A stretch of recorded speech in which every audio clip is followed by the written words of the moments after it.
Olá, Tita, bem-vinda. Vamos então dar início ao nosso momento de prece. Eu gostaria de obter o retorno de vocês em relação ao áudio, se está conseguindo, se eu estou conseguindo me fazer ouvir, tá? Gostaria que vocês me respondessem aí. Olá, nossos queridos irmãos, Joseval, Kátia, um grande abraço também. Muito bem-vindos, bem-vindas a esse nosso pequeno momento de reflexão da noite de hoje. Obrigado, Kátia, pelo retorno. Vamos então fazer a nossa prece de abertura da nossa atividade de hoje, buscando nesse instante entrar em sintonia com o mundo superior, elevando os nossos pensamentos, deixando-se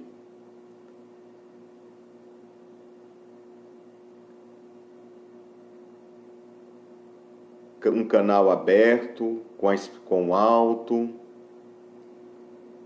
para que os nossos anjos guardiões possam comunicar conosco.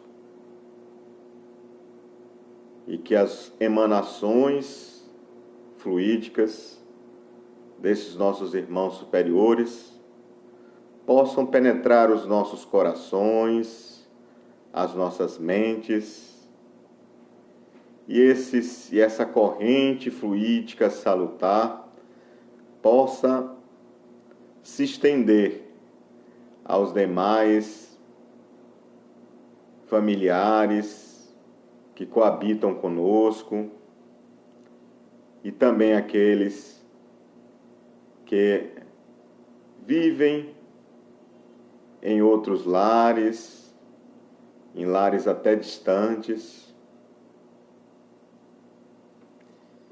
Que esses eflúvios de amor, de perdão, de mansuetude, possa também alcançar os corações daqueles que nos têm como adversários, onde quer que se encontrem, estejam eles neste plano ou no plano superior. Melhor, no plano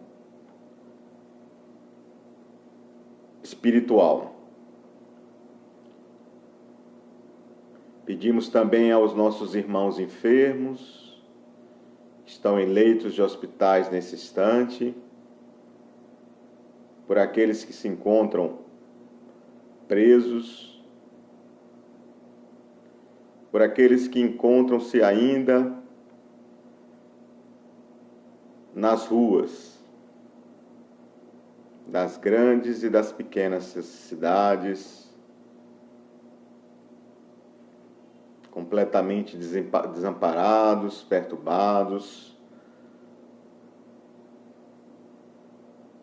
que essa energia poderosa, curativa, do amor, da fraternidade, da solidariedade, possa alcançá-los de alguma forma, trazendo-lhes alento aos seus corações sofridos. Que Jesus abençoe a nossa noite e assim damos por iniciado a nossa tarefa de hoje, com votos de muita paz para todos nós.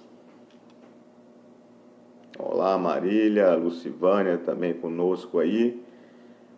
Vamos então falar um pouco a respeito, desse nosso tema de hoje, que é um tema que nos fará refletir um pouco acerca desse momento, no qual Jesus antevia o que estaria para ocorrer com ele, que era justamente esse momento onde ele seria entregue às autoridades romanas, né?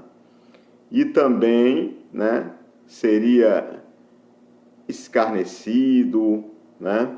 Seria judiado, seria crucificado, né? Mas triunfaria no terceiro dia de sua morte, de sua crucificação, né? E desta forma, né, se deu. É importante ressaltar, né, a grandeza espiritual do Cristo, né, porque Jesus, ele tinha, né, alcançado já um grau na escala espírita que nós chamamos de, né, de espíritos puros. Os espíritos puros, eles não têm dificuldade nem de ver o passado, nem de se conectar ao futuro, né? Então, eles vivem, né, constantemente as suas faculdades anímicas, né, em graus de plenitude. Jesus tinha, né, a dupla vista, né, que é uma faculdade da alma, em sua maior grandeza. Desta forma, né, através da sua dupla vista, ele conseguiu, né, grandes feitos, né? Uma das passagens, né, onde Jesus demonstra, né, ser portador dessa grande faculdade é no momento em que ele, né, chega até os seus discípulos, né, e manda que Pedro atire as redes em uma determinada direção, né? Isso já à noite, porque Jesus conseguia ver, né, através de sua alma, né, com os olhos da alma, com os olhos do espírito imortal, né, onde tinha o peixe. Jesus também, quando ele retorna a Jerusalém, ele vai falar aos seus discípulos onde pegar aquele burrinho, né, na casa de quem, como estaria esse burrinho, né, que serviria, né, para que Jesus fizesse aquela entrada triunfal na cidade de Jerusalém, né, montado no burro. Então, Jesus, né, nos deixou um grande legado, né, que hoje nós temos, né, que são os evangelhos, né? Temos os chamados evangelhos canônicos e temos também os chamados evangelhos apócrifos. Os canônicos são aqueles que são considerados pelas instituições religiosas, né, como verdadeiros, né? Os apócrifos não, né? Então, nós vamos nos ater hoje a essa reflexão, principalmente aos evangelhos sinópticos, né? Os evangelhos sinópticos, eles são os evangelhos de Mateus, de Lucas, né, e de Marcos. E eles são considerados assim pelos estudiosos, né, da Bíblia, porque eles têm uma estrutura de linguagem, né, eles têm uma estrutura, têm frases em comum, a estrutura de linguagem deles também, né, encontra-se convergência e também vários pontos, vários aspectos destes evangelhos, onde se destaque um, também a gente vai encontrar em outro, né? Escrito praticamente com as mesmas palavras, né? Então são chamados evangelhos sinópticos, né? Por terem essa estrutura herdada, né? de provavelmente um único evangelho, um evangelho que gerou esses outros 3 evangelhos, né?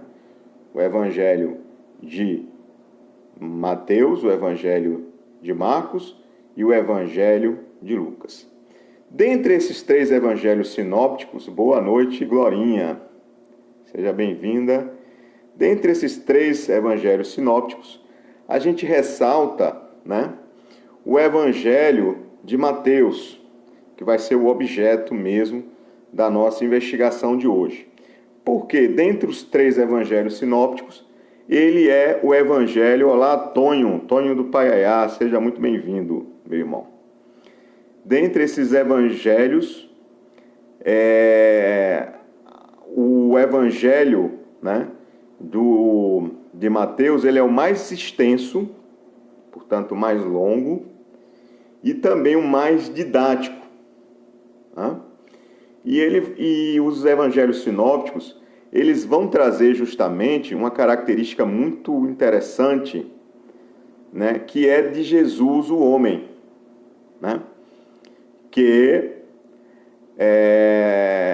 curava, né, que pregava o seu evangelho, a sua boa nova, né, para os homens, né, mas era, antes de tudo, humano, né? Então, difere um pouco, por exemplo, do evangelho de João, né? Porque o evangelho de João já tem uma outra característica, né?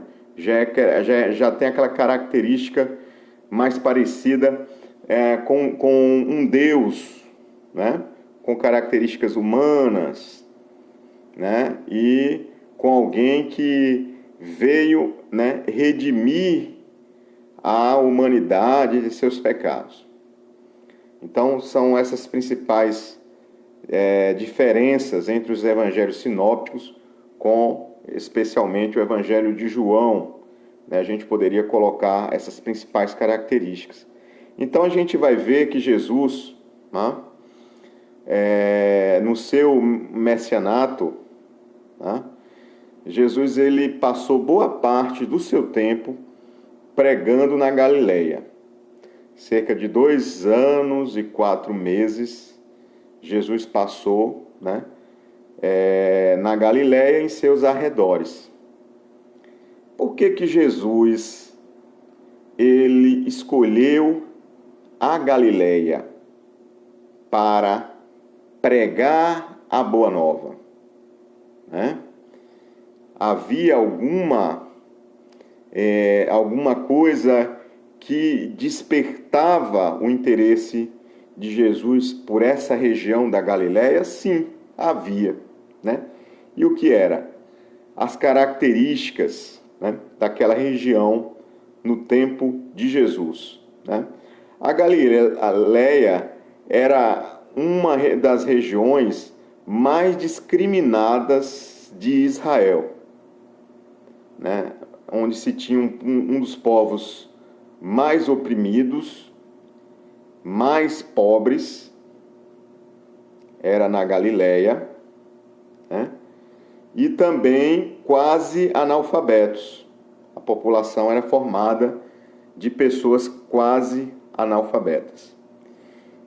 E Jesus, ele tinha o interesse, né, de trazer a sua boa nova, inicialmente, né, para a Galileia, para que ele pudesse fazer o seu messianato, né, sem despertar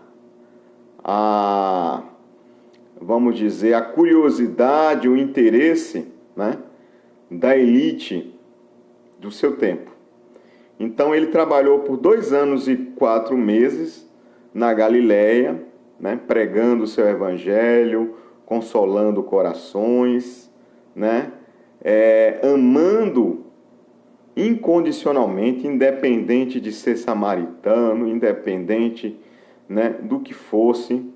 Jesus ele pregava indistintamente a todos os segmentos judaicos. As pessoas que acompanhavam Cristo na Galileia eram praticamente todos judeus, né? Portanto, não foram judeus, né, que mataram Jesus. É importante a gente ressaltar, né, esse aspecto. E Jesus então conseguiu trabalhar anonimamente, realizou inúmeras curas, né, despertando, né, o interesse daquela população oprimida, né, necessitada, para, né, o reino de Deus que ele pregava, né? E chegado o momento, né, e a gente vai ver isso em Mateus, no capítulo 16, versículos 21 a 23, que Jesus realiza o seu primeiro prenúncio, né, do que estaria por ocorrer, né, na sua vida, né, aos seus discípulos. Ele faz ele chama os 12 discípulos, em particular, né, e fala a eles. E aí eu vou pedir a licença a vocês para que a gente leia com atenção, né, porque esse é o primeiro prenúncio, né, onde Jesus começa então a preparar os seus discípulos acerca do que iria ocorrer com ele, né? Muito próximo. Desde então, começou Jesus a mostrar aos seus discípulos que convinha ir a Jerusalém e padecer muitas coisas dos anciãos, né, e dos principais, dos sacerdotes e dos escribas, e ser morto e ressuscitar ao terceiro dia. Né?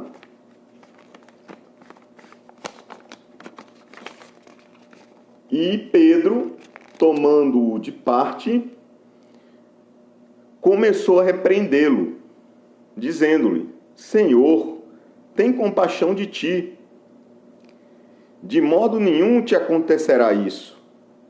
Ele, porém, voltando-te, disse a Pedro: para trás de mim, Satanás, que me serve de escândalo, porque não compreendeis as coisas, né, que são de Deus, mas só as coisas que são dos homens.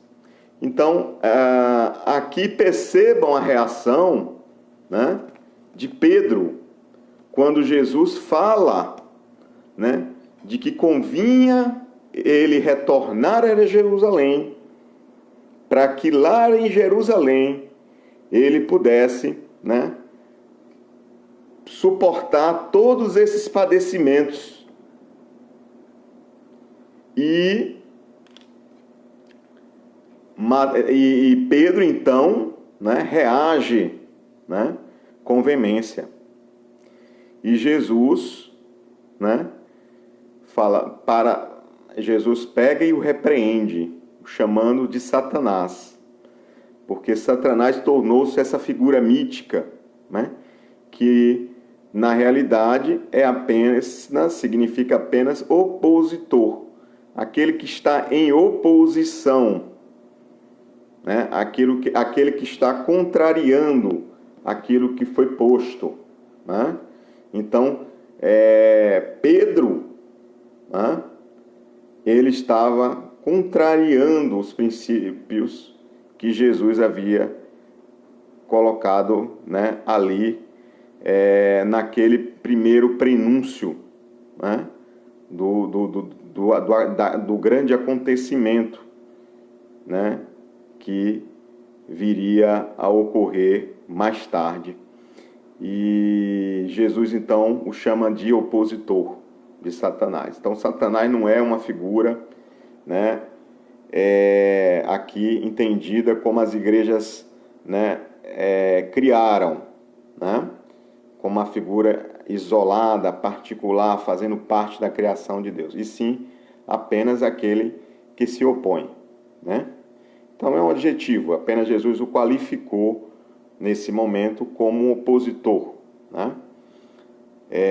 E dessa forma, percebam que a reação, né, dos discípulos não foi... Os discípulos não aceitaram muito bem essa ideia, naturalmente, porque eles não conseguiam compreender como um homem tão generoso, tão bom, né, que tratava as pessoas indistintamente, sem fazer acepção nenhuma, que acolhia a todos que o procuravam, acalentando corações, consolando, né, almas em sofrimento, em dores morais, em dores físicas, e seria vencido por adversidades na vida. Como? Se ele era, né, o grande Messias, poderia ele, né, ser vencido pelas adversidades, sucumbir à morte? Então, perceba que havia ainda, né, apesar deles já estarem caminhando com Jesus há um bom tempo, os seus discípulos, né, mas ainda havia, né, muita falta de entendimento acerca da real proposta do Cristo. Tanto é que os seus discípulos, muitos deles, acreditavam que Jesus estaria ali com um objetivo muito maior, que era libertar, né, o povo de Israel da opressão do Império Romano, né, que à época era governado, né, por Tibério César, né?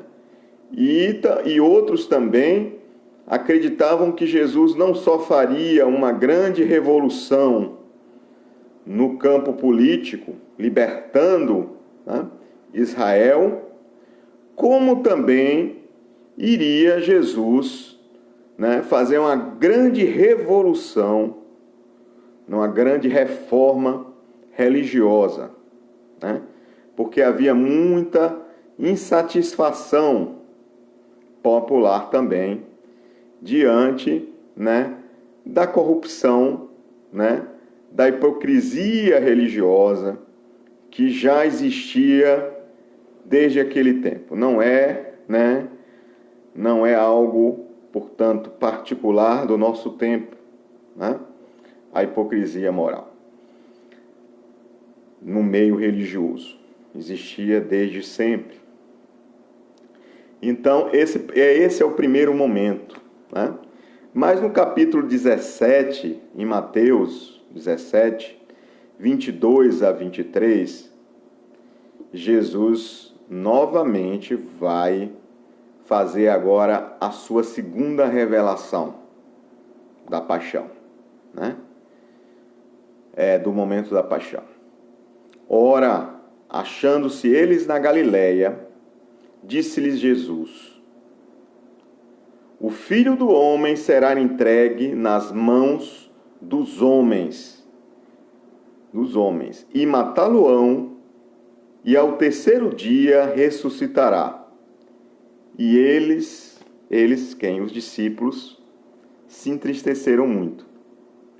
Percebam que nesse segundo momento, né, que é o momento em que Jesus ele está já em Cesareia de Filipe, né, indo para a Judéia, né, onde lá permaneceu por cerca de 8 meses, ficou 2 anos e 4 meses pregando, né, curando, enfim, amando, né, trazendo o seu reino de amor aos corações daquele povo da Galiléia e arredores, ele vai para a Judéia.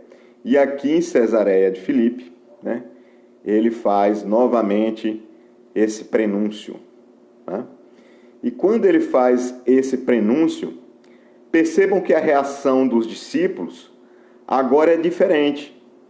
Né?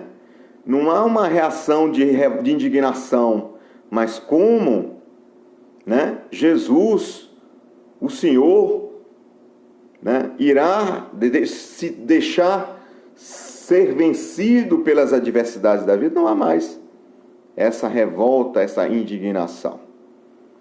Há sim um sentimento de lamento, de pesar, né? Porque eles ainda não entendiam as coisas de Deus, embora não estivessem mais revoltados. Já estavam trabalhando em seus corações, né, as coisas de Deus. Né? No capítulo 17, versículos 22 e 23 de Mateus então menciona, trata desse momento bem particular. Né? E a gente vai ver também, né, que Pedro, né? Jesus lá em Mateus, no capítulo 16, anteriormente, portanto, Jesus pergunta, né? Quem dizes que eu sou? E aí os discípulos começam a, né, fazer as suas trazer informações, né? E aí Pedro diz que Jesus era o Messias. E aí quando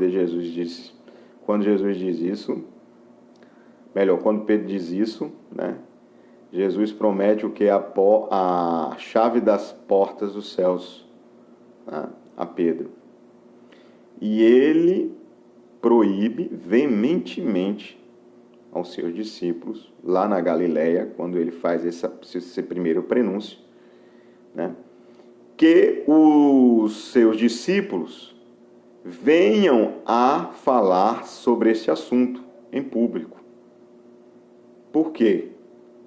Porque todo aquele, né, que se colocasse como rei, né, dos judeus, naturalmente ia ser preso, né, crucificado.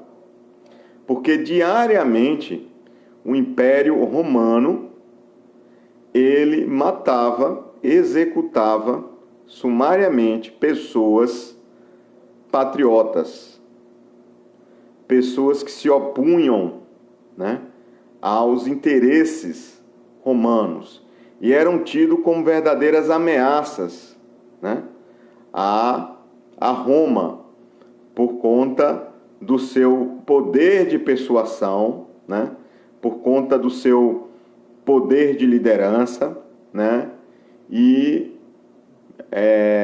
para evitar, portanto, levantes, né, essas pessoas eram caçadas e executadas sumariamente, né, em praça pública para servirem de exemplo, né, para que não viessem, né, a então quererem, né, tornarem-se insubordinadas às leis romanas, né? Então Jesus sabia muito bem, Jesus conhecia muito bem as leis. Por isso mesmo, né, durante esse período da Galiléia, ficou no anonimato. Na época da Judéia, também ele ficou, né, nesse momento, no anonimato, embora ele já começava também a revelar um pouco, né, o seu messianato às pessoas, certo? No período da Galiléia, que foi o período justamente de transição para esse retorno, né, a Jerusalém.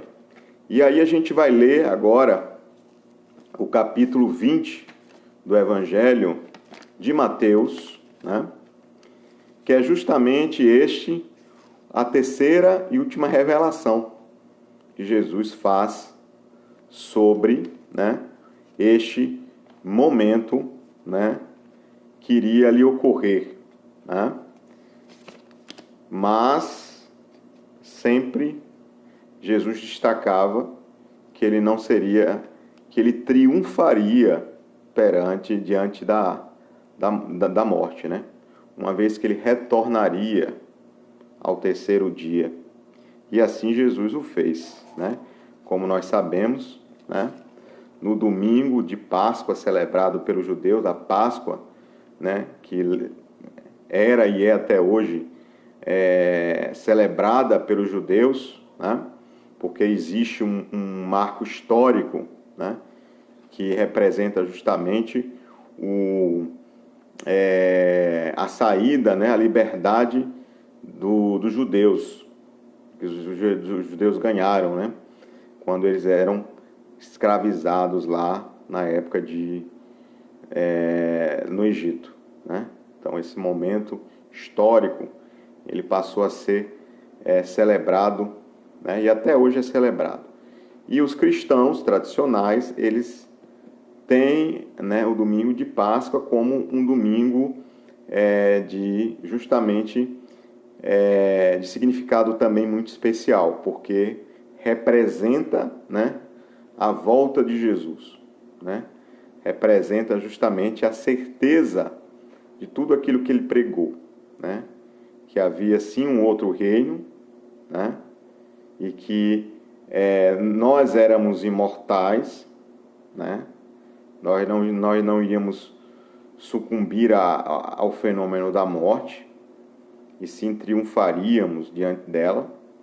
E Jesus triunfou, né, em toda a sua plenitude, toda a sua grandeza, na Páscoa, no domingo de Páscoa, no terceiro dia, né, após a sua morte, a morte do seu corpo físico. Tá? E como foi que Jesus voltou? Jesus voltou, né, através de fenômenos de materialização. Essa ressurreição, né? Jesus voltou com seu corpo fluídico, né? Porque Jesus não voltou com o corpo material. O corpo material de Jesus, né, estava se decompondo.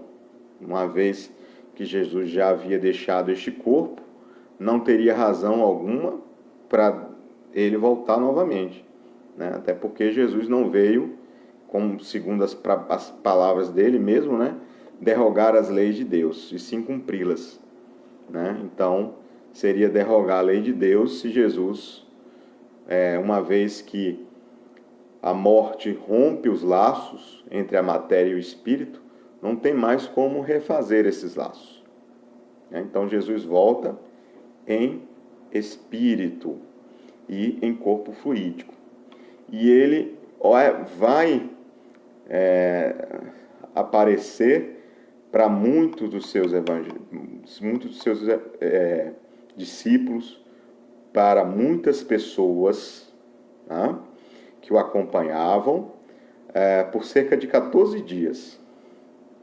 Tá? E ali ele vai dar instruções, né, para os seus discípulos, para darem seguimento, né, à casa do caminho, né, ao Evangelho de Jesus, de como deveria ser pregado. Ele faz isso, tá? Então, os exégetas, eles falam que os evangelhos sinópticos, eles tiveram a origem alguns, né, em um só evangelho, chamado Protomarcos. Esse teria sido a base, né, de origem para os evangelhos de Lucas, né, de Marcos e de Mateus, que é o mais longo e o mais didático deles.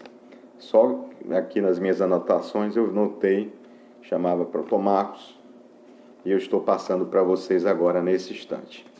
E aqui vamos pegar agora, né, a passagem do capítulo 20 do Evangelho de Mateus, segundo Mateus, onde Mateus ele vai justamente falar, vai trazer a fala de Jesus, né?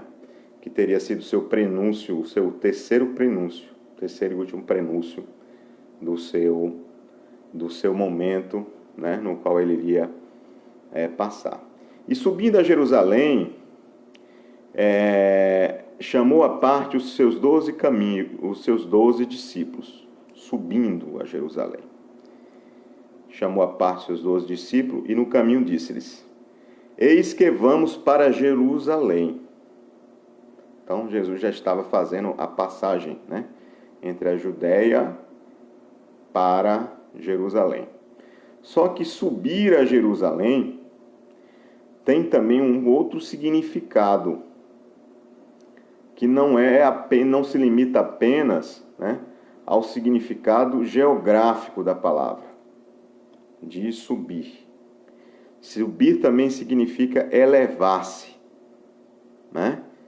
Então Jesus já estava, portanto, se preparando espiritualmente para esse momento, né, que viria posteriormente, né? Então, a subida aqui deve ser também entendida nesse aspecto mais amplo, tá? De elevação, né? De uma maior comunhão com Deus, né? E com aqueles seus emissários mais próximos, já que Jesus, né, se comunicava diretamente com Deus, né? Jesus era o médium de Deus, né? E no caminho disse-lhes: eis que vamos para Jerusalém, e o Filho do Homem será entregue ao príncipe dos sacerdotes. Né? Quem era o príncipe dos sacerdotes daquele tempo? Né? Caifás. Né? E aos escribas, e condená-lo-ão à morte. Percebam que Jesus aqui, né, vai dizer, né, que é importante que a gente entenda quem eram os sacerdotes e quem eram os escribas. Eles eram também judeus, faziam parte, né? Mas, por exemplo, os sacerdotes, para que a gente entenda, né, a função do sacerdote, esses sacerdotes eles geralmente eram nomeados por Roma. Então, Roma, ele buscava, né, entre os sábios de Israel, pessoas que eles pudessem confiar, né? Essas pessoas teriam que jurar lealdade a Roma, né? Então, Caifás, por exemplo, ele tinha um dever, antes de tudo, de jurar lealdade a Roma, né? Antes de jurar até lealdade a Deus, né? Naturalmente, Caifás, assim como o povo, né, não deveria aceitar muito a ideia de subjugação, né, de Israel, porque Israel, né, não foi criado para ser subjugada, nação nenhuma, né, na verdade, né, há um processo de subjugação das nações por uma causa, né, que nós sabemos que que faz parte da natureza das imperfeições humanas, que é fruto do egoísmo, né, e do orgulho, né? Então, mas ele tinha lá suas benesses, né? Eles recebiam as benesses, os sacerdotes. Então, os sacerdotes, Roma sequer cumpria, né, aquilo que estava na Torá, né? A Torá que representa os cinco primeiros livros, né, do Velho Testamento, os livros escritos por Moisés, né? E lá dizia que né, o príncipe dos sacerdotes teria que ser alguém que teria que ser alguém oriundo da linhagem de Arão, né? Eles não aceitavam isso. Eles colocavam como príncipe dos sacerdotes qualquer um onde eles depositassem sua confiança, né? E aí houvesse reciprocidade em relação à lealdade. Os escribas também, eles exerciam um papel muito importante, porque eram escritores da Torá, né? Geralmente copistas. Eles liam também, né? Lá no Templo de Jerusalém, nos templos judaicos. Eram pessoas que tinham, portanto, uma representatividade muito grande.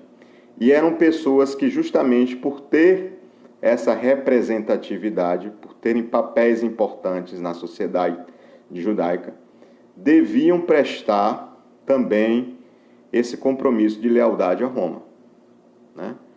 Então, estes, né, entregariam ao príncipe dos sacerdotes e dos escribas, e seria condenado, e Jesus seria condenado à morte. E o entregarão, Jesus conclui, aos gentios, para que eles escarneçam e o açoitem e crucifiquem, e ao terceiro dia ressuscitarei. Então está aí a promessa de Jesus. Então aqui Jesus deixa claro quem iria, né, condená-lo à morte, na verdade, né? Não seria o povo judeu, né?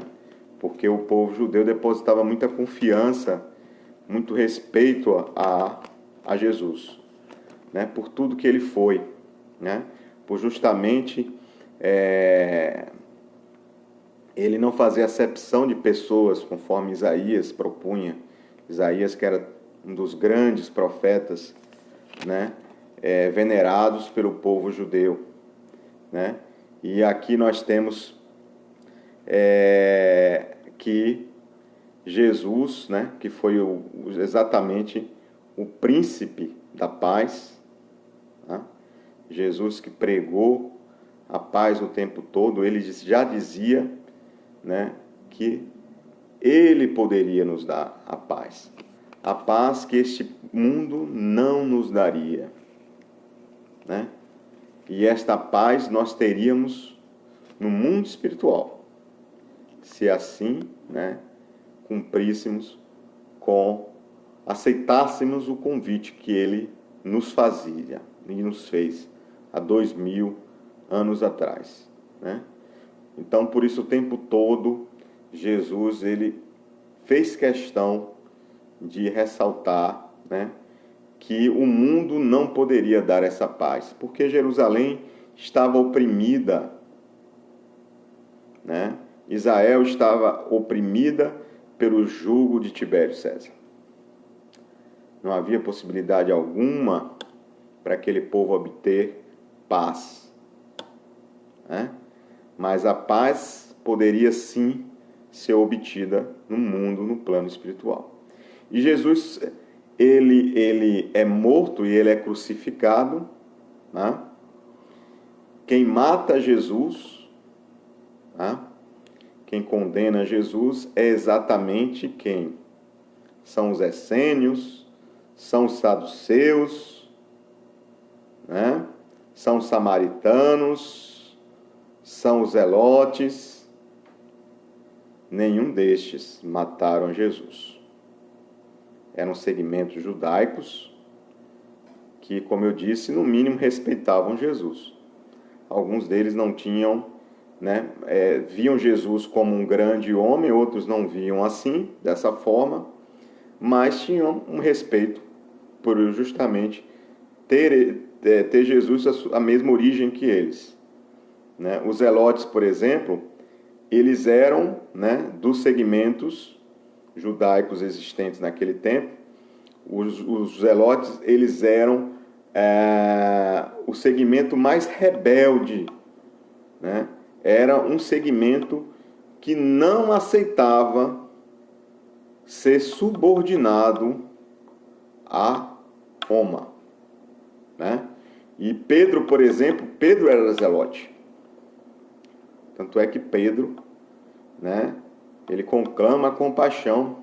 Tem, Jesus, compaixão de ti, né? Não permita, né, que essas adversidades te vençam. Então, Pedro não aceitou, mesmo no momento em que Jesus, né, foi traído por Judas com aquele beijo, né, que ele pega, né, tira a espada da bainha e arranca a orelha do soldado romano. E Jesus vai lá, né, repõe a orelha no lugar e aí dá uma nova lição a Pedro, né? Porque Pedro permanece rebelde, né? Ele não aceitava aquela situação de forma alguma. Barrabás também era um zelote. Teria sido morto justamente também por ser um zelote, por ser desse segmento mais rebelde, mais, né, subversivo, né, às leis romanas, portanto. Né? E quem mata... Olá, boa noite, Jerusalém. Bem-vinda. Quem mata, portanto, a Jesus, né, é Pôncio Pilatos. Quem era Pôncio Pilatos? Né? Pôncio Pilatos era um representante romano, né, em Jerusalém, e ele era, né, o executor da lei romana, né, lá no Sinédrio, né, que era o tribunal, né, de Roma, em Jerusalém. Né? Era lá onde se faziam, né, as execuções, era lá onde se faziam julgamentos e execuções. Né?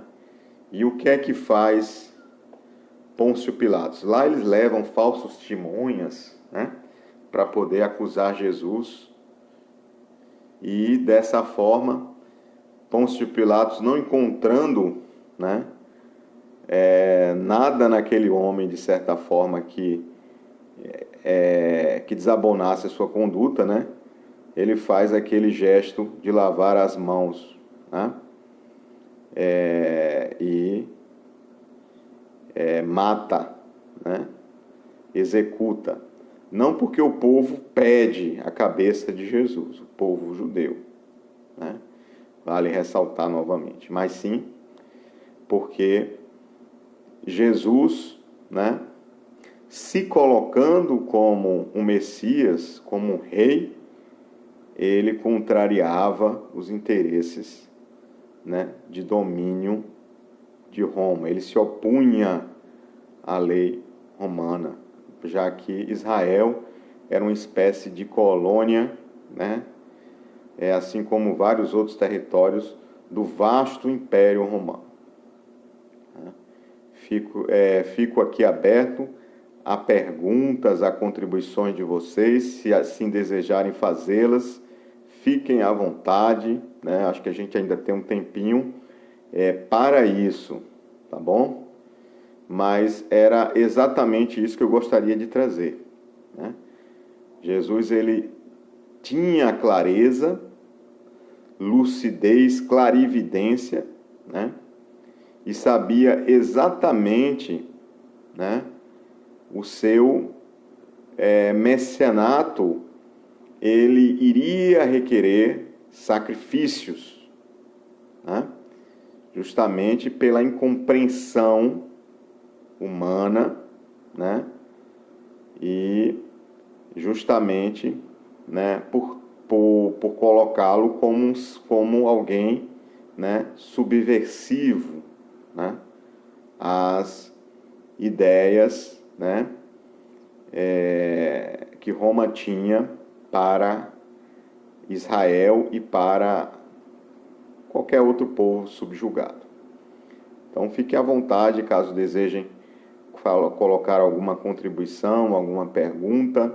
Nós ainda temos uns minutinhos. Enquanto vocês fazem isso, né, caso vocês queiram fazer, eu vou me permitir uma licença aqui agora para a gente poder agradecer, né, pelo apoio que todo mundo deu. Tivemos a oportunidade, a grata felicidade de atender 15 famílias semana passada, e isso foi muito, né, gratificante para todos nós. Oferecer um pouco de alento, né, a essas famílias que estão em vulnerabilidade social, passando realmente por grandes privações. Nós conseguimos, né, ajudar 15 famílias este mês. Graças a Deus, com a ajuda de todos vocês, a gente segue com a campanha, porque é uma campanha de solidariedade permanente, né? Então, vocês podem estar fazendo a contribuição dos alimentos no presencial, né? A cada 15 dias nós temos atividades presenciais no Irmã Terezinha. Essa semana, por exemplo, não temos. Semana que vem já temos presencial lá. Então, quem puder trazer algum alimento, né, ou alguns alimentos, pode levar. A doação também pode ser feita também por qualquer valor, né, através do e-mail marinildoaraújo, tudo junto, @gmail.com. Ok? Obrigado. E aí o nosso querido Juseval, grande colaborador aí, né, dos nossos sábados quinzenais aqui, porque quando tem atividade, quando tem live aqui, a gente está sem ter atividade lá na Irmã Terezinha. E aí Juseval é um dos nossos colaboradores, né, nessas lives também. Um abração aí ao nosso irmão Juseval Amorim, que sempre traz grandes reflexões, né, grande estudioso da doutrina espírita. E ele nos diz aqui, ó, para nascer o Cristo é preciso que morra o homem. Muito boa reflexão, muito boa e profunda reflexão que o Juseval nos traz, né, nesse momento. E Lucivânia coloca aqui, nossa querida Lucivânia, também expositora do Irmã Terezinha, né? Então, nossa querida companheira aqui também. Obrigado, Júnior, pela excelente explanação a respeito desse tema bastante oportuno, né? A Adriana aqui parabeniza também.